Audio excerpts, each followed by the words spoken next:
Hi everyone, we're going to talk about the Nikon D50 and I want to go through some of the menu settings in here. We're going to hit our menu and we want to make sure that we are on our camera setting over here. So if we need to, if we want to navigate, we're going to come up and down to have that, make that happen.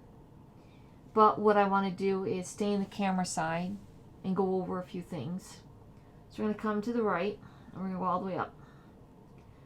Optimize image, we want to be on normal. So you have our normal colors. We can have vivid, sharper, softer, direct print. But we're going to keep, for we have natural colors, we're going to keep it normal. To say okay, we're going to go over to the right. We do want our long exposure noise reduction turned on so that it will get rid of our grain or our noise in our darker images, our skies, and that kind of thing. It'll be easier when it comes time to edit the photo. I like it better. It takes less work to get rid of the noise. Image quality, you want to be on fine so that you have finer, tinier pixels. Normal, if you crop your image too much, and you blow it up too much, you enlarge it too much, you may start to see the pixels, the dots, so we don't want to have that happen. The normal thing with this camera is, yes, it will go to sleep, so we do want to hit that menu again. So we're going to keep it on fine. We're going to go down to image size. We want to be large. We want to have that nice megapixel size. I would go, the smallest is this one, so that I get bigger than an 8x10. 11 by 14, 16 by 20 is this guy, 8 by 10 is this guy, and this guy is going to be, I like to do 5 by 6, 5 by 7, 4 by 6. You could push an 8 by 10, but let's have that for that large image size. We want our white balance on auto. Let's say okay. We can come in here and this is where we can change our ISO to whatever ISO we like. I'm going to keep it at 1600. Going to come down here, and that's all we have for this part, very small menu area. Then we're going to go to the left, we're going to go down, and I want to make sure my beep is on. I like to hear my beep when it's in focus. Oops. If my, and we heard the beep. If we don't have an SD card, I've made the mistake of not having it locked. I'm taking pictures, all of a sudden, and I don't have a card in it, and the camera doesn't tell me, and I've taken a few. So we want to have that locked so we know that's there. Image review on, so you see what your image is. If you find you're losing battery life, we can go ahead and turn that off. Autofocus assist, we're going to have that on. Inside here, what focusing box you're going to use is lit up. It should be a little dot on the inside.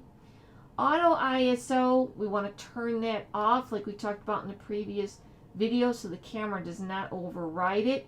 If the ISO is on auto, it will override it. So if you're picking 1600 ISO, she might pick 1250.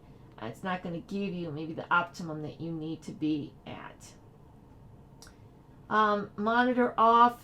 This is 10 seconds over here so that we do not kill our batteries. This is bracketing where you can make the picture at 0, +1, -1, and have the camera automatically do it. Metering, we have it set, I have it set for center weighted, but we want to put you for matrix. Auto exposure lock is this button, so we have it both for exposure and for focus locking right now. I don't like AE lock, I have it turned off. We can have a remote to trip our camera to take the photo so we don't have to touch it.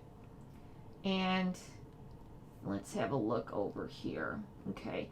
Format our card. We clean off our card very quickly within seconds. Our custom setup menu, we want you in detail. Simple is too simple. You don't have enough information. You won't see everything that we've been looking at. Date, we can check the date here. Oops, you can tell I have not done my date in a while. I'm just going to say okay. Oops, say enter, and I'm going to leave that for now. I'm not worried about it. I've had the battery out for a while now on this camera. And I keep my folders the same. I keep my USB the same. Yes. Image rotation, I don't like it to rotate it because when it's in this format, it's too small for me. I let it fill up the whole frame and I just tip the camera that way. Okay. So that's the menu. I'm going to come back to the left. I'm going to go back to the one that we use the most, the camera. And now I'm going to hit menu and leave that. So remember, the way you get in to the camera for the buttons is the exact same way you get out. Thank you. Happy practicing. Please like the video and subscribe to my YouTube channel. Thank you.